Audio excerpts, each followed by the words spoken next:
عدی بن ثابت نے بیان کیا کہ میں نے عبداللہ بن یزید انصاری سے سنا اور انہوں نے ابو مسعود انصاری رضی اللہ عنہ سے عبداللہ بن یزید انصاری نے بیان کیا کہ میں نے ان سے پوچھا کیا تم اس حدیث کو نبی کریم صلی اللہ علیہ وسلم سے روایت کرتے ہو؟ انہوں نے کہا کہ ہاں۔ نبی کریم صلی اللہ علیہ وسلم سے کیا آپ نے فرمایا کہ جب مسلمان اپنے گھر میں اپنے جورو بال بچوں پر اللہ کا حکم ادا کرنے کی نیت سے خرچ کرے تو اس میں بھی اس کو صدقے کا ثواب ملتا ہے۔ صحیح بخاری حدیث نمبر 5351۔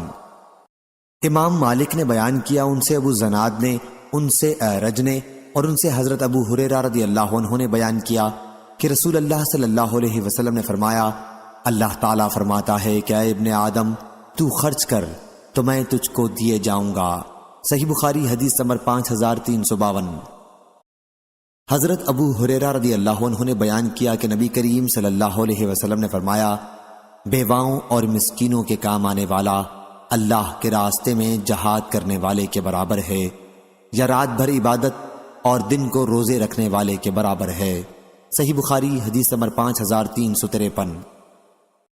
سفیان ثوری نے خبر دی انہیں سعد بن ابراہیم نے ان سے عامر بن سعد رضی اللہ عنہ نے انہوں نے سعد رضی اللہ عنہ سے کہ نبی کریم صلی اللہ علیہ وسلم میری عیادت کے لیے تشریف لائے۔ میں اس وقت مکہ مکرمہ میں بیمار تھا۔ میں نے حضرت صلی اللہ علیہ وسلم سے کہا کہ میرے پاس مال ہے، کیا میں اپنے تمام مال کی وصیت کر دوں؟ آپ صلی اللہ علیہ وسلم نے فرمایا کہ نہیں۔ میں نے کہا پھر آدھی کی کر دوں؟ حضرت صلی اللہ علیہ وسلم نے فرمایا کہ نہیں۔ میں نے کہا پھر تہائی کی کر دوں؟ فرمایا تہائی کی کر دو، اور تہائی بھی بہت ہے۔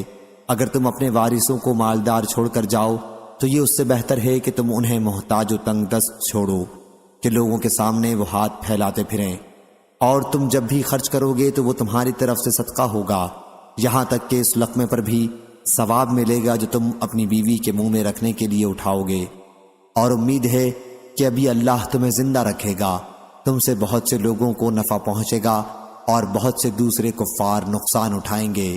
صحیح بخاری حدیث نمبر 5354۔ حضرت ابو ہریرہ رضی اللہ عنہ نے بیان کیا کہ نبی کریم صلی اللہ علیہ وسلم نے فرمایا سب سے بہترین صدقہ وہ ہے جسے دے کر دینے والا مالدار ہی رہے، اور ہر حال میں اوپر کا ہاتھ دینے والے کا نیچے لینے والے کے ہاتھ سے بہتر ہے، اور خرچ کی ابتدا ان سے کرو جو تمہاری نگہبانی میں ہیں۔ عورت کو اس مطالبے کا حق ہے کہ مجھے کھانا دے ورنہ طلاق دے، غلام کو اس مطالبے کا حق ہے کہ مجھے کھانا دو اور مجھ سے کام لو، بیٹا کہہ سکتا ہے کہ مجھے کھانا کھلاؤ یا کسی اور پر چھوڑ دو۔ لوگوں نے کہا اے ابو ہریرہ رضی اللہ عنہ کیا یہ آخری ٹکڑا بھی کہ جو روح کہتی ہے آخر تک آپ نے رسول اللہ صلی اللہ علیہ وسلم سے سنا ہے؟ انہوں نے کہا کہ نہیں، بلکہ یہ ابو ہریرہ رضی اللہ عنہ کی خود اپنی سمجھ سے ہے۔ صحیح بخاری حدیث نمبر 5355۔ عبد الرحمن بن خالد بن مسافر نے بیان کیا ان سے ابن شہاب نے، ان سے سعید بن مسیب نے اور ان سے حضرت ابو ہریرہ رضی اللہ عنہ نے کہ رسول اللہ صلی اللہ علیہ وسلم نے فرمایا بہترین خیرات وہ ہے جسے دینے پر آدمی مالدار ہی رہے، اور ابتدا ان سے کرو جو تمہاری نگرانی میں ہیں، جن کے کھلانے پہنانے کے تم ذمہ دار ہو۔ صحیح بخاری حدیث نمبر 5356۔ معمر نے بیان کیا کہ ان سے سوری نے پوچھا کہ تم نے ایسے شخص کے بارے میں بھی سنا ہے جو اپنے گھر والوں کے لیے سال بھر کا یا سال سے کم کا خرچ جمع کر لے؟ معمر نے بیان کیا کہ اس وقت مجھے یاد نہیں آیا، پھر بعد میں یاد آیا کہ اس بارے میں ایک حدیث حضرت ابن شہاب نے ہم سے بیان کی تھی، ان سے مالک بن اوس نے اور ان سے حضرت عمر رضی اللہ عنہ نے کہ نبی کریم صلی اللہ علیہ وسلم بنی نذیر کے باغ کی کھجوریں بیچ کر اپنے گھر والوں کے لیے سال بھر کی روزی جمع کر دیا کرتے تھے۔ صحیح بخاری حدیث نمبر 5357۔ بھر کی روزی جمع کر دیا کرتے تھے۔ صحیح بخاری حدیث نمبر 5357۔ مالک بن اوس بن حدثان نے خبر دی ابن شہاب زہری نے بیان کیا کہ محمد بن جبیر بن مطعم نے اس کا بعض حصہ بیان کیا تھا، اس لیے میں روانہ ہوا اور مالک بن اوس کی خدمت میں پہنچا اور ان سے یہ حدیث پوچھی۔ مالک نے مجھ سے بیان کیا کہ میں عمر رضی اللہ عنہ کی خدمت میں حاضر ہوا تو ان کے دربان یرفع ان کے پاس آئے اور کہا عثمان بن عفان، عبد الرحمن زید اور سعد رضی اللہ عنہم آپ سے ملنے کی اجازت چاہتے ہیں، کیا آپ انہیں آنے کی اجازت دیں گے؟ عمر رضی اللہ عنہ نے کہا کہ اندر بلا لو، چنانچہ انہیں اس کی اجازت دے دی گئی۔ راوی نے کہا کہ پھر یہ سب اندر تشریف لائے اور سلام کر کے بیٹھ گئے۔ یرفع نے تھوڑی دیر بعد پھر عمر رضی اللہ عنہ سے آ کر کہا کہ علی اور عباس رضی اللہ عنہم بھی ملنا چاہتے ہیں، کیا آپ کی طرف سے اجازت ہے؟ عمر رضی اللہ عنہ نے انہیں بھی اندر بلانے کے لیے کہا۔ اندر آ کر ان حضرات نے بھی سلام کیا اور بیٹھ گئے۔ اس کے بعد عباس رضی اللہ عنہ نے کہا، امیر المومنین، میرے اور ان علی رضی اللہ عنہ کے درمیان فیصلہ کر دیجئے۔ دوسرے صحابہ عثمان اور ان کے ساتھیوں نے بھی کہا کہ امیر المومنین ان کا فیصلہ فرما دیجئے اور انہیں اس الجھن سے نجات دیجئے۔ عمر رضی اللہ عنہ نے کہا، جلدی نہ کرو، میں اللہ کی قسم دے کر تم سے پوچھتا ہوں جس کے حکم سے آسمان و زمین قائم ہیں، کیا تمہیں معلوم ہے کہ رسول اللہ صلی اللہ علیہ وسلم نے یہ فرمایا ہے، ہمارا کوئی وارث نہیں ہوتا، جو کچھ ہم انبیاء وفات کے وقت چھوڑتے ہیں وہ صدقہ ہوتا ہے۔ حضور اکرم صلی اللہ علیہ وسلم کا اشارہ خود اپنی ذات کی طرف تھا۔ صحابہ رضی اللہ عنہم نے کہا کہ آن حضرت صلی اللہ علیہ وسلم نے ارشاد فرمایا تھا۔ اس کے بعد عمر رضی اللہ عنہ علی اور عباس رضی اللہ عنہ کی طرف متوجہ ہوئے اور ان سے پوچھا، میں اللہ کی قسم دے کر آپ سے پوچھتا ہوں، کیا آپ لوگوں کو معلوم ہے کہ رسول اللہ صلی اللہ علیہ وسلم نے یہ ارشاد فرمایا تھا؟ انہوں نے بھی تصدیق کی کہ آن حضرت صلی اللہ علیہ وسلم نے واقعی یہ فرمایا تھا۔ پھر عمر رضی اللہ عنہ نے کہا کہ اب میں آپ سے اس معاملے میں بات کروں گا۔ اللہ تعالیٰ نے اپنے رسول صلی اللہ علیہ وسلم کو اس مال فے میں مختار کل ہونے کی خصوصیت بخشی تھی، اور آن حضرت صلی اللہ علیہ وسلم کے سوا اس میں سے کسی دوسرے کو کچھ نہیں دیا تھا۔ اللہ تعالیٰ نے ارشاد فرمایا تھا، ما افاء اللہ علی رسولہ منہم الی قول قدیر، اس لیے یہ 4 خمس خاص آپ کے لیے تھے۔ اللہ کی قسم، آن حضرت صلی اللہ علیہ وسلم نے تمہیں نظر انداز کر کے اس مال کو اپنے لیے خاص نہیں کر لیا تھا، اور نہ تمہارا کم کر کے اسے آن حضرت صلی اللہ علیہ وسلم نے اپنے لیے رکھا تھا، بلکہ آن حضرت صلی اللہ علیہ وسلم نے پہلے تم سب میں اس کی تقسیم کی، آخر میں جو مال باقی رہ گیا تو اس میں سے آپ اپنے گھر والوں کے لیے سال بھر کا خرچ لیتے، اور اس کے بعد جو باقی بچتا اسے اللہ کے مال کے مصرف ہی میں مسلمانوں کے لیے خرچ کر دیتے۔ آپ نے اپنی زندگی بھر اسی کے مطابق عمل کیا۔ اے عثمان، میں تمہیں اللہ کی قسم دیتا ہوں، کیا تمہیں یہ معلوم ہے؟ سب نے کہا کہ جی ہاں۔ پھر آپ نے علی اور عباس رضی اللہ عنہم سے پوچھا، میں تمہیں اللہ کی قسم دیتا ہوں، کیا تمہیں یہ بھی معلوم ہے؟ انہوں نے بھی کہا کہ جی ہاں معلوم ہے۔ پھر اللہ تعالیٰ نے اپنے نبی کی وفات کی اور ابو بکر رضی اللہ عنہ نے کہا کہ میں رسول اللہ صلی اللہ علیہ وسلم کا خلیفہ ہوں، چنانچہ انہوں نے اس جائیداد کو اپنے قبضے میں لے لیا اور حضور اکرم صلی اللہ علیہ وسلم کے عمل کے مطابق اس میں عمل کیا۔ علی اور عباس رضی اللہ عنہم کی طرف متوجہ ہو کر انہوں نے کہا، آپ دونوں اس وقت موجود تھے، آپ خوب جانتے ہیں کہ ابو بکر رضی اللہ عنہ نے ایسا ہی کیا تھا، اور اللہ جانتا ہے کہ ابو بکر رضی اللہ عنہ اس میں مخلص، محتاط و نیک نیت اور صحیح راستے پر تھے اور حق کی اتباع کرنے والے تھے۔ پھر اللہ تعالیٰ نے ابو بکر رضی اللہ عنہ کی بھی وفات کی، اور اب میں آن حضرت صلی اللہ علیہ وسلم اور ابو بکر رضی اللہ عنہ کا جانشین ہوں۔ میں 2 سال سے اس جائیداد کو اپنے قبضے میں لیے ہوئے ہوں اور وہی کرتا ہوں جو رسول اللہ صلی اللہ علیہ وسلم اور ابو بکر رضی اللہ عنہ نے اس میں کیا تھا۔ اب آپ حضرات میرے پاس آئے ہیں، آپ کی بات ایک ہی ہے اور آپ کا معاملہ بھی ایک ہے۔ آپ عباس رضی اللہ عنہ آئے اور مجھ سے اپنے بھتیجے آن حضور صلی اللہ علیہ وسلم کی وراثت کا مطالبہ کیا، اور آپ علی رضی اللہ عنہ آئے اور انہوں نے اپنی بیوی کی طرف سے ان کے والد کے ترکے کا مطالبہ کیا۔ میں نے آپ دونوں سے کہا کہ اگر آپ چاہیں تو میں آپ کو یہ جائیداد دے سکتا ہوں، لیکن اس شرط کے ساتھ کہ آپ پر اللہ کا عہد واجب ہوگا، وہ یہ کہ آپ دونوں بھی اس جائیداد میں وہی طرز عمل رکھیں گے جو رسول اللہ صلی اللہ علیہ وسلم نے رکھا تھا، جس کے مطابق ابو بکر رضی اللہ عنہ نے عمل کیا، اور جب سے میں اس کا والی ہوا ہوں میں نے جو اس کے ساتھ معاملہ رکھا، اور اگر یہ شرط منظور نہ ہو تو پھر آپ مجھ سے اس بارے میں گفتگو چھوڑ دیں۔ آپ لوگوں نے کہا کہ اس شرط کے مطابق وہ جائیداد ہمارے حوالے کر دو، اور میں نے اسے اس شرط کے ساتھ تم لوگوں کے حوالے کر دیا، کیوں عثمان اور ان کے ساتھیوں، میں آپ کو اللہ کی قسم دیتا ہوں، میں نے اس شرط ہی پر وہ جائیداد علی اور عباس رضی اللہ عنہ کے قبضے میں دی ہے نا؟ انہوں نے کہا کہ جی ہاں۔ راوی نے بیان کیا کہ پھر آپ علی اور عباس رضی اللہ عنہ کی طرف متوجہ ہوئے اور کہا میں آپ حضرات کو اللہ کی قسم دیتا ہوں، کیا میں نے آپ دونوں کے حوالے وہ اس شرط کے ساتھ کی تھی؟ دونوں حضرات نے فرمایا کہ جی ہاں۔ پھر عمر رضی اللہ عنہ نے فرمایا کیا آپ حضرات اب اس کے سوا مجھ سے کوئی اور فیصلہ چاہتے ہیں؟ اس ذات کی قسم ہے جس کے حکم سے آسمان و زمین قائم ہیں، اس کے سوا میں کوئی اور فیصلہ قیامت تک نہیں کر سکتا۔ اب آپ لوگ اس کی ذمہ داری پوری کرنے سے عاجز ہیں تو مجھے واپس کر دیں، میں اس کا بھی بندوبست آپ ہی کر لوں گا۔ صحیح بخاری حدیث نمبر 5358۔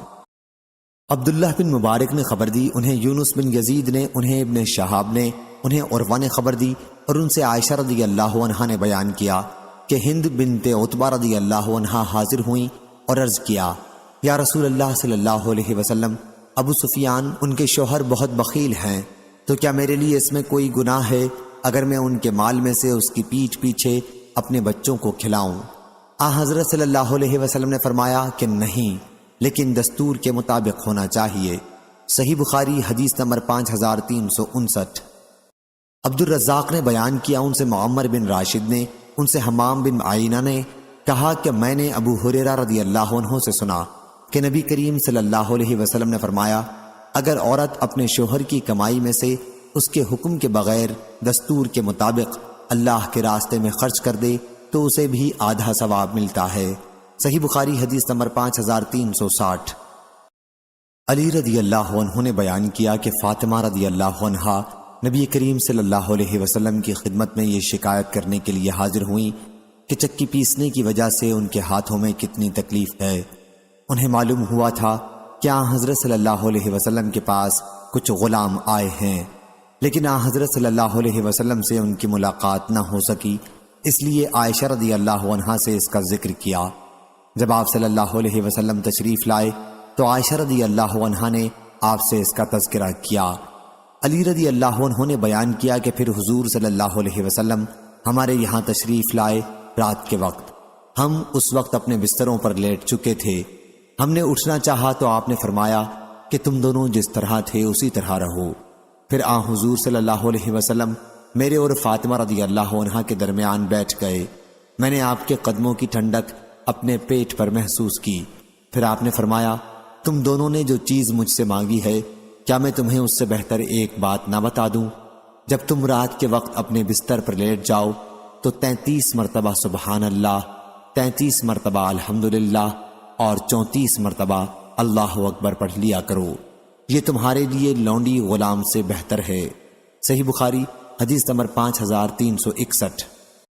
عبید اللہ بن ابی یزید نے بیان کیا، انہوں نے مجاہد سے سنا، انہوں نے عبد الرحمن بن ابی لیلہ سے سنا، ان سے حضرت علی بن ابی طالب رضی اللہ عنہ بیان کرتے تھے کہ فاطمہ رضی اللہ عنہا رسول اللہ صلی اللہ علیہ وسلم کی خدمت میں حاضر ہوئی تھیں اور آپ صلی اللہ علیہ وسلم سے ایک خادم مانگا تھا۔ پھر آپ صلی اللہ علیہ وسلم نے فرمایا کہ کیا میں تمہیں ایک ایسی چیز نہ بتا دوں جو تمہارے لیے اس سے بہتر ہو؟ سوتے وقت 33 مرتبہ سبحان اللہ، 33 مرتبہ الحمدللہ اور 34 مرتبہ اللہ اکبر پڑھ لیا کرو۔ سفیان بن عینہ نے کہا کہ ان میں سے ایک کلمہ 34 بار کہہ لے۔ حضرت علی رضی اللہ عنہ نے کہا کہ پھر میں نے ان کلموں کو کبھی نہیں چھوڑا۔ ان سے پوچھا گیا جنگ صفین کی راتوں میں بھی نہیں؟ کہا کہ صفین کی راتوں میں بھی نہیں۔ صحیح بخاری حدیث نمبر 5362۔ شعبہ نے بیان کیا، ان سے حکم بن عتبہ نے، ان سے ابراہیم نے، ان سے اسود بن یزید نے کہ میں نے حضرت عائشہ رضی اللہ عنہا سے پوچھا کہ گھر میں نبی کریم صلی اللہ علیہ وسلم کیا کیا کرتے تھے؟ ام المومنین رضی اللہ عنہا نے بیان کیا کہ حضور اکرم صلی اللہ علیہ وسلم گھر کے کام کیا کرتے تھے، پھر آپ جب اذان کی آواز سنتے تو باہر چلے جاتے تھے۔ صحیح بخاری حدیث نمبر 5363۔ یحییٰ نے بیان کیا، ان سے ہشام نے کہا کہ مجھے میرے والد عروہ نے خبر دی اور انہیں عائشہ رضی اللہ عنہا نے کہ ہند بنت عتبہ رضی اللہ عنہا نے عرض کیا یا رسول اللہ صلی اللہ علیہ وسلم، ابو سفیان رضی اللہ عنہ ان کے شوہر بخیل ہیں، اور مجھے اتنا نہیں دیتے جو میرے اور میرے بچوں کے لیے کافی ہو سکے۔ ہاں اگر میں ان کی لا علمی میں ان کے مال میں سے لے لوں تو کام چلتا ہے۔ حضرت صلی اللہ علیہ وسلم نے فرمایا کہ تم دستور کے موافق اتنا لے سکتی ہو جو تمہارے اور تمہارے بچوں کے لیے کافی ہو سکے۔ صحیح بخاری حدیث نمبر 5364۔ ابو زناد نے بیان کیا ان سے اعرج نے اور ان سے ابو ہریرہ رضی اللہ عنہ نے کہ رسول اللہ صلی اللہ علیہ وسلم نے فرمایا اونٹ پر سوار ہونے والی عورتوں میں یعنی عرب کی عورتوں میں بہترین عورتیں قریشی عورتیں ہیں۔ دوسرے راوی ابن طاؤس نے بیان کیا کہ قریش کی صالح نیک عورتیں صرف لفظ قریشی عورتوں کے بجائے بچے پر بچپن میں سب سے زیادہ مہربان اور اپنے شوہر کے مال کی سب سے زیادہ حفاظت کرنے والیاں ہوتی ہیں۔ معاویہ اور ابن عباس رضی اللہ عنہم نے بھی نبی کریم صلی اللہ علیہ وسلم سے ایسی ہی روایت کی ہے۔ صحیح بخاری حدیث نمبر 5365۔ علی رضی اللہ عنہ نے بیان کیا کہ نبی کریم صلی اللہ علیہ وسلم نے مجھے کپڑے کا جوڑا ہدیے میں دیا تو میں نے اسے خود پہن لیا۔ پھر میں نے حضور اکرم صلی اللہ علیہ وسلم کے چہرے مبارک پر خفگی دیکھی تو میں نے اسے پھاڑ کر اپنی عورتوں میں تقسیم کر دیا۔ صحیح بخاری حدیث نمبر 5366۔ مسدد بن مسرحد نے بیان کیا کہا ہم سے حماد بن زید نے ان سے عمروں نے اور ان سے جابر بن عبداللہ رضی اللہ عنہ نے کہ میرے والد شہید ہو گئے اور انہوں نے 7 لڑکیاں چھوڑیں، یا راوی نے کہا کہ 9 لڑکیاں۔ چنانچہ میں نے ایک پہلے کی شادی شدہ عورت سے نکاح کیا۔ رسول اللہ صلی اللہ علیہ وسلم نے مجھ سے دریافت فرمایا جابر تم نے شادی کی ہے؟ میں نے کہا جی ہاں۔ فرمایا کنواری سے یا بیاہی سے؟ میں نے عرض کیا کہ بیاہی سے۔ فرمایا تم نے کسی کنواری لڑکی سے شادی کیوں نہ کی؟ تم اس کے ساتھ کھیلتے اور وہ تمہارے ساتھ کھیلتی، تم اس کے ساتھ ہنسی مذاق کرتے اور وہ تمہارے ساتھ ہنسی کرتی۔ جابر رضی اللہ عنہ نے بیان کیا کہ اس پر میں نے حضرت صلی اللہ علیہ وسلم سے عرض کیا کہ عبداللہ میرے والد شہید ہو گئے اور انہوں نے کئی لڑکیاں چھوڑی ہیں، اس لیے میں نے یہ پسند نہیں کیا کہ ان کے پاس انہی جیسی لڑکی بیاہ لاؤں، اس لیے میں نے ایک ایسی عورت سے شادی کی ہے جو ان کی دیکھ بھال کر سکے اور ان کی اصلاح کا خیال رکھے۔ حضرت صلی اللہ علیہ وسلم نے اس پر فرمایا اللہ تمہیں برکت دے۔ یا راوی کو شک تھا، حضرت صلی اللہ علیہ وسلم نے خیرہ فرمایا یعنی اللہ تم کو خیر عطا کرے۔ صحیح بخاری حدیث نمبر 5367۔ حضرت ابو ہریرہ رضی اللہ عنہ نے بیان کیا کہ نبی کریم صلی اللہ علیہ وسلم کی خدمت میں ایک صحابہ آئے اور کہا کہ میں تو ہلاک ہو گیا۔ حضرت صلی اللہ علیہ وسلم نے فرمایا آخر بات کیا ہوئی؟ انہوں نے کہا کہ میں نے اپنی بیوی سے رمضان میں ہم بستری کر لی۔ حضرت صلی اللہ علیہ وسلم نے فرمایا پھر ایک غلام آزاد کر دو، یہ کفارہ ہو جائے گا۔ انہوں نے عرض کیا کہ میرے پاس کچھ نہیں ہے۔ حضرت صلی اللہ علیہ وسلم نے فرمایا پھر 2 مہینے متواتر روزے رکھ لو۔ انہوں نے کہا کہ مجھ میں اس کی بھی طاقت نہیں ہے۔ حضرت صلی اللہ علیہ وسلم نے فرمایا کہ پھر 60 مسکینوں کو کھانا کھلاؤ۔ انہوں نے کہا کہ اتنا میرے پاس سامان بھی نہیں ہے۔ اس کے بعد آپ کے پاس ایک ٹوکرا لایا گیا جس میں کھجوریں تھیں۔ آپ صلی اللہ علیہ وسلم نے دریافت فرمایا کہ مسئلہ پوچھنے والا کہاں ہے؟ ان صاحب نے عرض کیا میں یہاں حاضر ہوں۔ آپ صلی اللہ علیہ وسلم نے فرمایا لو اسے اپنی طرف سے صدقہ کر دینا۔ انہوں نے کہا اپنے سے زیادہ ضرورت مند پر؟ یا رسول اللہ صلی اللہ علیہ وسلم اس ذات کی قسم جس نے آپ کو حق کے ساتھ بھیجا ہے، ان دونوں پتھریلے میدانوں کے درمیان کوئی گھرانہ ہم سے زیادہ محتاج نہیں ہے۔ اس پر حضرت صلی اللہ علیہ وسلم ہنسے اور آپ کے مبارک دانت دکھائی دینے لگے اور فرمایا پھر تم ہی اس کے زیادہ مستحق ہو۔ صحیح بخاری حدیث نمبر 5368۔ ام سلمہ رضی اللہ عنہا نے بیان کیا میں نے عرض کیا یا رسول اللہ صلی اللہ علیہ وسلم کیا مجھے ابو سلمہ رضی اللہ عنہ ان کے پہلے شوہر کے لڑکوں کے بارے میں ثواب ملے گا اگر میں ان پر خرچ کروں؟ میں انہیں اس محتاجی میں دیکھ نہیں سکتی، وہ میرے بیٹے ہی تو ہیں۔ حضرت صلی اللہ علیہ وسلم نے فرمایا کہ ہاں تمہیں ہر اس چیز کا ثواب ملے گا جو تم ان پر خرچ کرو گی۔ صحیح بخاری حدیث نمبر 5369۔ عائشہ رضی اللہ عنہا نے بیان کیا کہ ہند رضی اللہ عنہا نے عرض کیا یا رسول اللہ صلی اللہ علیہ وسلم ابو سفیان رضی اللہ عنہ بخیل ہیں، اگر میں ان کے مال میں سے اتنا ان سے پوچھے بغیر لے لیا کروں جو میرے اور میرے بچوں کو کافی ہو تو کیا اس میں کوئی گناہ ہے؟ حضرت صلی اللہ علیہ وسلم نے فرمایا کہ دستور کے مطابق لے لیا کرو۔ صحیح بخاری حدیث نمبر 5370۔ ابو ہریرہ رضی اللہ عنہ نے بیان کیا کہ رسول اللہ صلی اللہ علیہ وسلم کے پاس جب کسی ایسے شخص کا جنازہ لایا جاتا جس پر قرض ہوتا تو آپ دریافت فرماتے کہ مرنے والے نے قرض کی ادائیگی کے لیے ترکہ چھوڑا ہے یا نہیں۔ اگر کہا جاتا کہ اتنا چھوڑا ہے جس سے ان کا قرض ادا ہو سکتا ہے تو آپ ان کی نماز پڑھتے، ورنہ مسلمانوں سے کہتے کہ اپنے ساتھی پر تم ہی نماز پڑھ لو۔ پھر جب اللہ تعالیٰ نے حضور صلی اللہ علیہ وسلم پر فتوحات کے دروازے کھول دیے تو فرمایا کہ میں مسلمانوں سے ان کی خود اپنی ذات سے بھی زیادہ قریب ہوں، اس لیے ان کے مسلمانوں میں سے جو کوئی وفات پائے اور قرض چھوڑے تو اس کی ادائیگی کی ذمہ داری میری ہے، اور جو کوئی مال چھوڑے وہ اس کے ورثاء کا ہے۔ صحیح بخاری حدیث نمبر 5371۔ ابو سلمہ کی صاحبزادی زینب نے خبر دی کہ نبی کریم صلی اللہ علیہ وسلم کی زوجہ مطہرہ ام حبیبہ رضی اللہ عنہا نے بیان کیا کہ میں نے عرض کیا یا رسول اللہ صلی اللہ علیہ وسلم، میری بہن عزہ بنت ابی سفیان سے نکاح کر لیجئے۔ آپ نے فرمایا اور تم اسے پسند بھی کرو گی کہ تمہاری بہن تمہاری سوکن بن جائے؟ میں نے عرض کیا جی ہاں، اس سے خالی تو میں اب بھی نہیں ہوں، اور میں پسند کرتی ہوں کہ اپنی بہن کو بھی بھلائی میں اپنے ساتھ شریک کر لوں۔ آپ نے اس پر فرمایا کہ یہ میرے لیے جائز نہیں ہے، دو بہنوں کو ایک ساتھ نکاح میں جمع کرنا۔ میں نے عرض کیا یا رسول اللہ صلی اللہ علیہ وسلم، واللہ اس طرح کی باتیں ہو رہی ہیں کہ آپ درہ بنت ابی سلمہ سے نکاح کا ارادہ رکھتے ہیں۔ حضرت صلی اللہ علیہ وسلم نے دریافت فرمایا ام سلمہ کی بیٹی؟ جب میں نے عرض کیا جی ہاں تو آپ نے فرمایا اگر وہ میری پرورش میں نہ ہوتی جب بھی وہ میرے لیے حلال نہیں تھی، وہ تو میرے رضائی بھائی کی لڑکی ہے، مجھے اور ابو سلمہ کو صوبیہ نے دودھ پلایا تھا، پس تم میرے لیے اپنی لڑکیوں اور بہنوں کو نہ پیش کیا کرو۔ اور شعیب نے بیان کیا ان سے زہری نے اور ان سے عروہ نے کہا کہ صوبیہ کو ابو لہب نے آزاد کیا تھا۔ صحیح بخاری حدیث نمبر 5372۔ ابو موسیٰ اشعری رضی اللہ عنہ نے بیان کیا کہ نبی کریم صلی اللہ علیہ وسلم نے فرمایا بھوکے کو کھلاؤ پلاؤ، بیمار کی مزاج پرسی کرو اور قیدی کو چھڑاؤ۔ سفیان ثوری نے کہا کہ حدیث میں لفظ عانی سے مراد قیدی ہے۔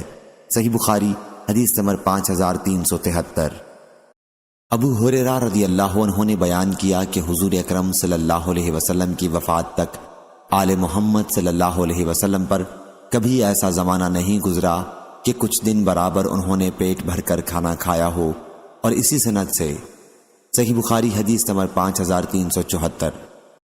ابو ہریرہ رضی اللہ عنہ نے بیان کیا کہ فاقے کی وجہ سے میں سخت مشقت میں مبتلا تھا، پھر میری ملاقات عمر بن خطاب رضی اللہ عنہ سے ہوئی اور ان سے میں نے قرآن مجید کی ایک آیت پڑھنے کے لیے کہا، انہوں نے مجھے وہ آیت پڑھ کر سنائی اور پھر اپنے گھر میں داخل ہو گئے۔ اس کے بعد میں بہت دور تک چلتا رہا، آخر مشقت اور بھوک کی وجہ سے میں منہ کے بل گر پڑا۔ اچانک میں نے دیکھا کہ رسول اللہ صلی اللہ علیہ وسلم میرے سر کے پاس کھڑے ہیں۔ حضرت صلی اللہ علیہ وسلم نے فرمایا اے ابو ہریرہ رضی اللہ عنہ۔ میں نے کہا حاضر ہوں یا رسول اللہ صلی اللہ علیہ وسلم، تیار ہوں۔ پھر حضرت صلی اللہ علیہ وسلم نے میرا ہاتھ پکڑ کر مجھے کھڑا کیا۔ آپ سمجھ گئے کہ میں کسی تکلیف میں مبتلا ہوں۔ پھر آپ مجھے اپنے گھر لے گئے اور میرے لیے دودھ کا ایک بڑا پیالہ منگوایا۔ میں نے اس میں سے دودھ پیا۔ حضرت صلی اللہ علیہ وسلم نے فرمایا دوبارہ پیو ابو ہریرہ۔ میں نے دوبارہ پیا۔ حضرت صلی اللہ علیہ وسلم نے فرمایا اور پیو۔ میں نے اور پیا، یہاں تک کہ میرا پیٹ بھی پیالے کی طرح بھرپور ہو گیا۔ ابو ہریرہ رضی اللہ عنہ نے بیان کیا کہ پھر میں عمر رضی اللہ عنہ سے ملا اور ان سے اپنا سارا واقعہ بیان کیا اور کہا کہ اے عمر رضی اللہ عنہ، اللہ تعالیٰ نے اسے اس ذات کے ذریعے پورا کرا دیا جو آپ سے زیادہ مستحق تھی۔ اللہ کی قسم میں نے تم سے آیت پوچھی تھی، حالانکہ میں اسے تم سے بھی زیادہ بہتر طریقے پر پڑھ سکتا تھا۔ عمر رضی اللہ عنہ نے کہا اللہ کی قسم اگر میں نے تم کو اپنے گھر میں داخل کر لیا ہوتا اور تم کو کھانا کھلا دیتا تو لال لال عمدہ اونٹ ملنے سے بھی زیادہ مجھ کو خوشی ہوتی۔ صحیح بخاری حدیث نمبر 5375۔ ولید بن کثیر نے خبر دی، انہوں نے وہب بن کیسان سے سنا انہوں نے عمر بن ابی سلمہ رضی اللہ عنہ سے سنا، انہوں نے بیان کیا کہ میں بچہ تھا اور رسول اللہ صلی اللہ علیہ وسلم کی پرورش میں تھا، اور کھاتے وقت میرا ہاتھ برتن میں چاروں طرف گھوما کرتا، اس لیے آپ نے مجھ سے فرمایا، بیٹے بسم اللہ پڑھ لیا کر، داہنے ہاتھ سے کھایا کر اور برتن میں وہاں سے کھایا کر جو جگہ تجھ سے نزدیک ہو۔ چنانچہ اس کے بعد میں ہمیشہ اسی ہدایت کے مطابق کھاتا رہا۔ صحیح بخاری حدیث نمبر 5376۔ وہب بن کیسان ابو نعیم نے بیان کیا، ان سے عمر بن ابی سلمہ رضی اللہ عنہ نے، وہ نبی کریم صلی اللہ علیہ وسلم کی زوجہ مطہرہ ام سلمہ رضی اللہ عنہ کے ابو سلمہ رضی اللہ عنہ سے بیٹے ہیں، بیان کیا کہ ایک دن میں نے رسول اللہ صلی اللہ علیہ وسلم کے ساتھ کھانا کھایا اور برتن کے چاروں طرف سے کھانے لگا تو آن حضرت صلی اللہ علیہ وسلم نے مجھ سے فرمایا کہ اپنے نزدیک سے کھا۔ صحیح بخاری حدیث نمبر 5377۔ ابو نعیم وہب بن کیسان نے بیان کیا کہ نبی کریم صلی اللہ علیہ وسلم کی خدمت میں کھانا لایا گیا، آپ کے ساتھ آپ کے ربیب عمر بن ابی سلمہ رضی اللہ عنہ بھی تھے۔ آن حضرت صلی اللہ علیہ وسلم نے فرمایا کہ بسم اللہ پڑھ اور اپنے سامنے سے کھا۔ صحیح بخاری حدیث نمبر 5378۔ قتیبہ بن سعید نے بیان کیا، ان سے امام مالک نے، ان سے اسحاق بن عبداللہ بن ابی طلحہ نے، انہوں نے انس بن مالک رضی اللہ عنہ سے سنا، انہوں نے بیان کیا کہ ایک درزی نے رسول اللہ صلی اللہ علیہ وسلم کی کھانے کی دعوت کی جو انہوں نے آن حضرت صلی اللہ علیہ وسلم کے لیے تیار کیا تھا۔ انس رضی اللہ عنہ نے بیان کیا کہ حضور اکرم صلی اللہ علیہ وسلم کے ساتھ میں بھی گیا، میں نے دیکھا کہ حضور اکرم صلی اللہ علیہ وسلم پیالے میں چاروں طرف کدو تلاش کرتے تھے کھانے کے لیے، بیان کیا کہ اسی دن سے کدو مجھ کو بھی بہت بھانے لگا۔ صحیح بخاری حدیث نمبر 5379۔ حضرت عائشہ رضی اللہ عنہ نے بیان کیا کہ نبی کریم صلی اللہ علیہ وسلم جہاں تک ممکن ہوتا پاکی حاصل کرنے میں، جوتا پہننے اور کنگھا کرنے میں داہنی طرف سے ابتدا کرتے۔ اشعث اس حدیث کا راوی جب واسط شہر میں تھا تو اس نے اس حدیث میں یوں کہا تھا کہ ہر ایک کام میں حضور صلی اللہ علیہ وسلم داہنی طرف سے ابتدا کرتے۔ صحیح بخاری حدیث نمبر 5380۔ امام مالک نے بیان کیا، ان سے اسحاق بن عبداللہ بن ابی طلحہ نے، انہوں نے انس بن مالک رضی اللہ عنہ سے سنا، انہوں نے بیان کیا کہ ابو طلحہ رضی اللہ عنہ نے اپنی بیوی حضرت ام سلیم رضی اللہ عنہ سے کہا کہ میں نے رسول اللہ صلی اللہ علیہ وسلم کی آواز میں ذوف و نقاہت کو محسوس کیا ہے اور معلوم ہوتا ہے کہ آپ فاقے سے ہیں، کیا تمہارے پاس کوئی چیز ہے؟ چنانچہ انہوں نے جوب کی چند روٹیاں نکالی، پھر اپنا دوپٹہ نکالا اور اس کے ایک حصے میں روٹیوں کو لپیٹ کر میرے یعنی انس رضی اللہ عنہ کے کپڑے کے نیچے چھپا دیا اور ایک حصہ مجھے چادر کی طرح اوڑھا دیا، پھر مجھے رسول اللہ صلی اللہ علیہ وسلم کی خدمت میں بھیجا۔ بیان کیا کہ میں جب حضور اکرم صلی اللہ علیہ وسلم کی خدمت میں حاضر ہوا تو آپ کو مسجد میں پایا اور آپ کے ساتھ صحابہ تھے، میں ان سب حضرات کے سامنے جا کر کھڑا ہو گیا۔ حضرت صلی اللہ علیہ وسلم نے دریافت فرمایا، اے انس رضی اللہ عنہ، تمہیں ابو طلحہ رضی اللہ عنہ نے بھیجا ہوگا؟ میں نے عرض کی جی ہاں۔ حضرت صلی اللہ علیہ وسلم نے پوچھا کھانے کے ساتھ؟ میں نے عرض کی جی ہاں۔ اس کے بعد حضرت صلی اللہ علیہ وسلم نے اپنے سب ساتھیوں سے فرمایا کہ کھڑے ہو جاؤ، چنانچہ آپ روانہ ہوئے، میں سب کے آگے آگے چلتا رہا۔ جب میں ابو طلحہ رضی اللہ عنہ کے پاس واپس پہنچا تو انہوں نے کہا، ام سلیم رضی اللہ عنہ، حضور اکرم صلی اللہ علیہ وسلم صحابہ کو ساتھ لے کر تشریف لائے ہیں، حالانکہ ہمارے پاس کھانے کا اتنا سامان نہیں جو سب کو کافی ہو سکے۔ ام سلیم رضی اللہ عنہ اس پر بولی کہ اللہ اور اس کا رسول خوب جانتے ہیں۔ بیان کیا کہ پھر ابو طلحہ رضی اللہ عنہ استقبال کے لیے نکلے اور حضرت صلی اللہ علیہ وسلم سے ملاقات کی۔ اس کے بعد ابو طلحہ رضی اللہ عنہ اور حضور اکرم صلی اللہ علیہ وسلم گھر کی طرف متوجہ ہوئے اور گھر میں داخل ہو گئے۔ حضرت صلی اللہ علیہ وسلم نے فرمایا، ام سلیم، جو کچھ تمہارے پاس ہے وہ یہاں لاؤ۔ ام سلیم رضی اللہ عنہ روٹی لائیں، حضرت صلی اللہ علیہ وسلم نے حکم دیا اور اس کا چورا کر لیا گیا۔ ام سلیم رضی اللہ عنہ نے اپنے گھی کے ڈبے میں سے گھی نچوڑ کر اس کا ملیدہ بنا لیا، پھر حضور اکرم صلی اللہ علیہ وسلم نے دعا کی جو کچھ اللہ تعالیٰ نے آپ سے دعا کرانی چاہی۔ اس کے بعد فرمایا، اب 10 آدمی کو کھانے کے لیے بلا لو۔ چنانچہ 10 صحابہ کو بلایا، سب نے کھایا اور شکم سیر ہو کر باہر چلے گئے۔ پھر آپ نے فرمایا کہ 10 کو اور بلا لو۔ انہیں بلایا گیا اور سب نے شکم سیر ہو کر کھایا اور باہر چلے گئے۔ پھر آپ نے فرمایا کہ 10 صحابہ کو اور بلا لو۔ پھر 10 صحابہ کو بلایا گیا اور ان لوگوں نے بھی خوب پیٹ بھر کر کھایا اور باہر تشریف لے گئے۔ اس کے بعد پھر اور 10 صحابہ کو بلایا گیا۔ اس طرح تمام صحابہ نے پیٹ بھر کر کھایا۔ اس وقت 80 صحابہ کی جماعت وہاں موجود تھی۔ صحیح بخاری حدیث نمبر 5381۔ حضرت عبد الرحمن بن ابی بکر رضی اللہ عنہ نے بیان کیا کہ ہم 130 آدمی نبی کریم صلی اللہ علیہ وسلم کے ساتھ تھے۔ حضرت صلی اللہ علیہ وسلم نے دریافت فرمایا کہ تم میں سے کسی کے پاس کھانا ہے؟ ایک صاحب نے اپنے پاس سے 1 صاع کے قریب آٹا نکالا، اسے گونج لیا گیا۔ پھر ایک مشرک لمبا تڑنگا اپنی بکریاں ہانکتا ہوا ادھر آ گیا۔ حضرت صلی اللہ علیہ وسلم نے اس سے دریافت فرمایا کہ یہ بیچنے کی ہیں یا عطیہ ہیں؟ یا حضور صلی اللہ علیہ وسلم نے عطیہ کے بجائے ہبہ فرمایا؟ اس شخص نے کہا کہ نہیں بلکہ بیچنے کی ہیں۔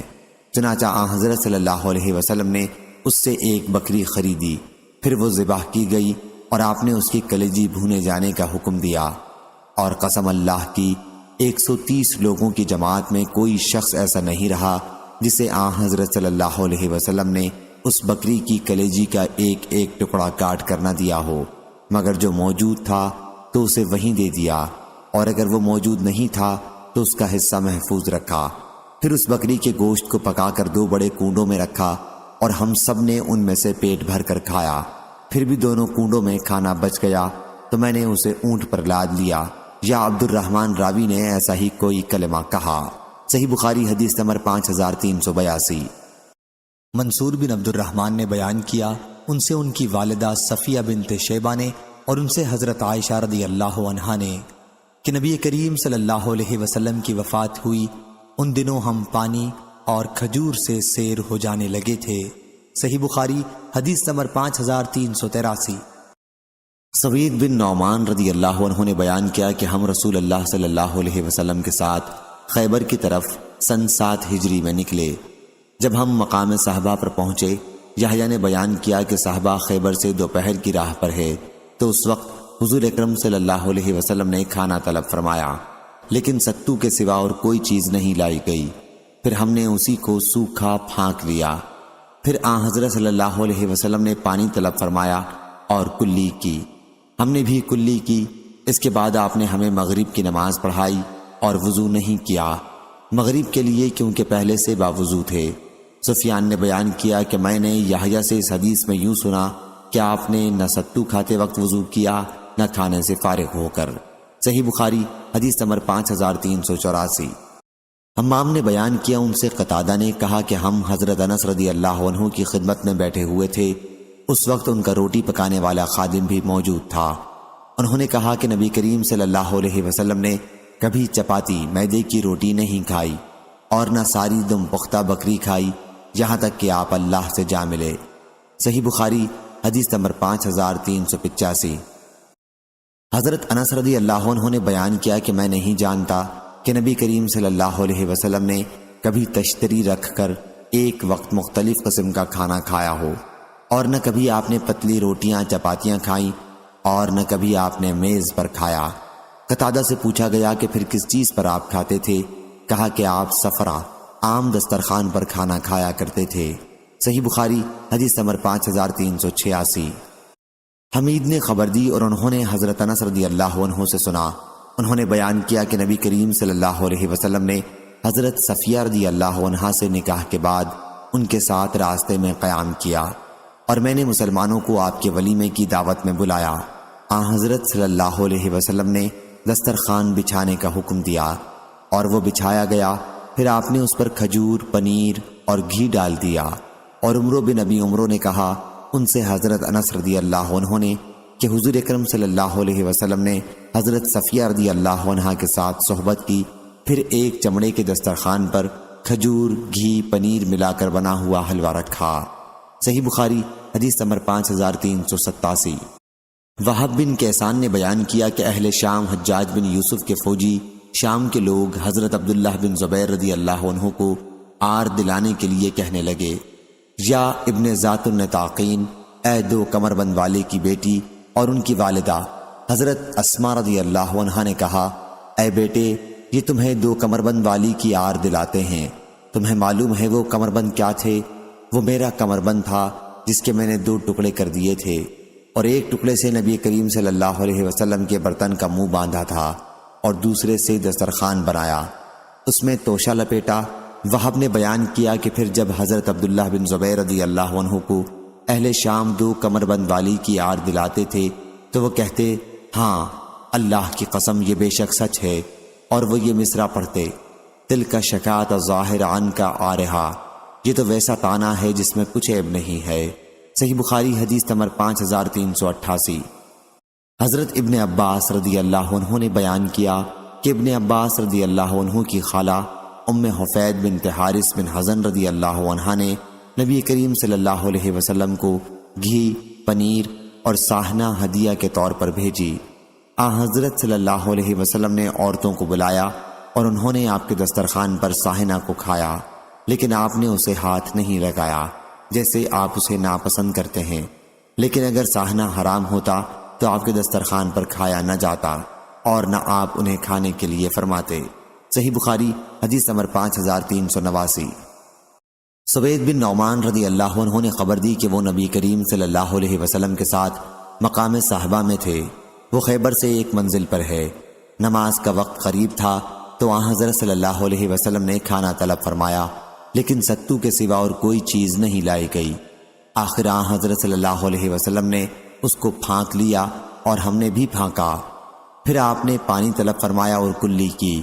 اس کے بعد آپ نے نماز پڑھائی اور ہم نے بھی آپ کے ساتھ نماز پڑھی، اور آپ نے اس نماز کے لیے نیا وضو نہیں کیا۔ صحیح بخاری حدیث نمبر 5390۔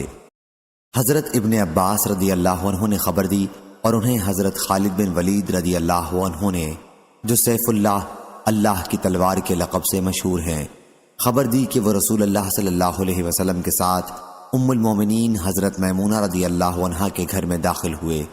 ام المومنین ان کی اور ابن عباس رضی اللہ عنہ کی خالہ ہیں۔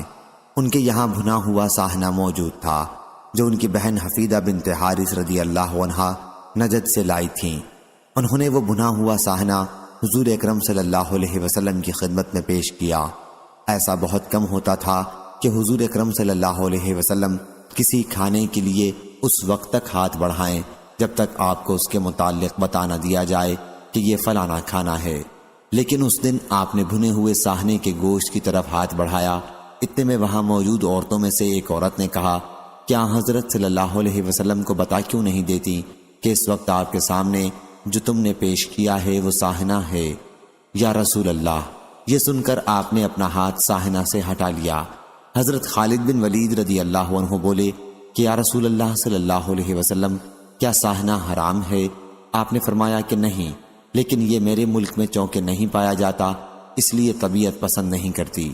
حضرت خالد رضی اللہ عنہ نے بیان کیا کہ پھر میں نے اسے اپنی طرف کھینچ لیا اور اسے کھایا۔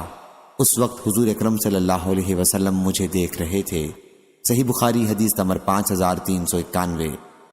امام مالک نے خبر دی، دوسری سند امام بخاری نے کہا کہ ہم سے اسماعیل بن ابی اویس نے بیان کیا، کہا کہ مجھ سے امام مالک نے بیان کیا، ان سے ابو زناد نے، ان سے اعرج نے، اور ان سے حضرت ابو ہریرہ رضی اللہ عنہ نے بیان کیا کہ رسول اللہ صلی اللہ علیہ وسلم نے فرمایا، 2 آدمیوں کا کھانا 3 کے لیے کافی ہے اور 3 کا 4 کے لیے کافی ہے۔ صحیح بخاری حدیث نمبر 5392۔ نافع نے بیان کیا کہ ابن عمر رضی اللہ عنہ اس وقت تک کھانا نہیں کھاتے تھے جب تک ان کے ساتھ کھانے کے لیے کوئی مسکین نہ لایا جاتا۔ ایک مرتبہ میں ان کے ساتھ کھانے کے لیے ایک شخص کو لایا کہ اس نے بہت زیادہ کھانا کھایا۔ بعد میں حضرت ابن عمر رضی اللہ عنہ نے کہا کہ آئندہ اس شخص کو میرے ساتھ کھانے کے لیے نہ لانا۔ میں نے نبی کریم صلی اللہ علیہ وسلم سے سنا ہے کہ مومن ایک آنت میں کھاتا اور کافر 7 آنتیں بھر لیتا ہے۔ صحیح بخاری حدیث نمبر 5393۔ حضرت ابن عمر رضی اللہ عنہ نے بیان کیا کہ رسول اللہ صلی اللہ علیہ وسلم نے فرمایا، مومن ایک آنت میں کھاتا ہے، اور کافر یا منافق۔ عبدہ نے کہا کہ مجھے یقین نہیں ہے کہ ان میں سے کس کے متعلق عبید اللہ نے بیان کیا کہ وہ 7 آنتیں بھر لیتا ہے۔ اور ابن بکیر نے بیان کیا، ان سے امام مالک نے بیان کیا، ان سے نافع نے، ان سے ابن عمر رضی اللہ عنہ نے، اور ان سے نبی کریم صلی اللہ علیہ وسلم نے اسی حدیث کی طرح بیان فرمایا۔ صحیح بخاری حدیث نمبر 5394۔ سفیان بن عینہ نے بیان کیا، ان سے عمرو بن دینار نے کہ ابو نہیک بڑے کھانے والے آدمی تھے، ان سے حضرت عبداللہ بن عمر رضی اللہ عنہ نے کہا کہ رسول اللہ صلی اللہ علیہ وسلم نے فرمایا ہے کہ کافر 7 آنتوں میں کھاتا ہے۔ ابو نہیک نے اس پر عرض کیا کہ میں اللہ اور اس کے رسول پر ایمان رکھتا ہوں۔ صحیح بخاری حدیث نمبر 5395۔ حضرت ابو ہریرہ رضی اللہ عنہ نے بیان کیا کہ رسول اللہ صلی اللہ علیہ وسلم نے فرمایا، مسلمان 1 آنت میں کھاتا ہے اور کافر 7 آنتوں میں کھاتا ہے۔ صحیح بخاری حدیث نمبر 5396۔ ابو حازم نے بیان کیا اور ان سے حضرت ابو ہریرہ رضی اللہ عنہ نے کہ ایک صاحب بہت زیادہ کھانا کھایا کرتے تھے، پھر وہ اسلام لائے تو کم کھانے لگے۔ اس کا ذکر رسول اللہ صلی اللہ علیہ وسلم سے کیا گیا تو آپ نے فرمایا کہ مومن 1 آنت میں کھاتا ہے اور کافر 7 آنتوں میں کھاتا ہے۔ صحیح بخاری حدیث نمبر 5397۔ مسعر نے بیان کیا، ان سے علی بن اقمر نے کہ میں نے ابو حذیفہ رضی اللہ عنہ سے سنا، انہوں نے بیان کیا کہ رسول اللہ صلی اللہ علیہ وسلم نے فرمایا، میں ٹیک لگا کر نہیں کھاتا۔ صحیح بخاری حدیث نمبر 5398۔ ابو جحیفہ رضی اللہ عنہ نے بیان کیا کہ میں نبی کریم صلی اللہ علیہ وسلم کی خدمت میں حاضر تھا، آپ نے ایک صحابی سے جو آپ کے پاس موجود تھے فرمایا کہ میں ٹیک لگا کر نہیں کھاتا۔ صحیح بخاری حدیث نمبر 5399۔ خالد بن ولید رضی اللہ عنہ نے بیان کیا کہ نبی کریم صلی اللہ علیہ وسلم کے لیے بھنا ہوا ساہنہ پیش کیا گیا تو آپ اسے کھانے کے لیے متوجہ ہوئے۔ اسی وقت آپ کو بتایا گیا کہ یہ ساہنہ ہے تو آپ نے اپنا ہاتھ روک لیا۔ حضرت خالد رضی اللہ عنہ نے پوچھا، کیا یہ حرام ہے؟ فرمایا کہ نہیں، لیکن چونکہ یہ میرے ملک میں نہیں ہوتا اس لیے طبیعت اسے گوارا نہیں کرتی۔ پھر خالد بن ولید رضی اللہ عنہ نے اسے کھایا اور نبی کریم صلی اللہ علیہ وسلم دیکھ رہے تھے۔ امام مالک نے ابن شہاب سے ضب محنود یعنی بھنا ہوا ساہنہ ضب مشوا کی جگہ محنوز نقل کیا، دونوں لفظوں کا ایک معنی ہے۔ صحیح بخاری حدیث نمبر 5400۔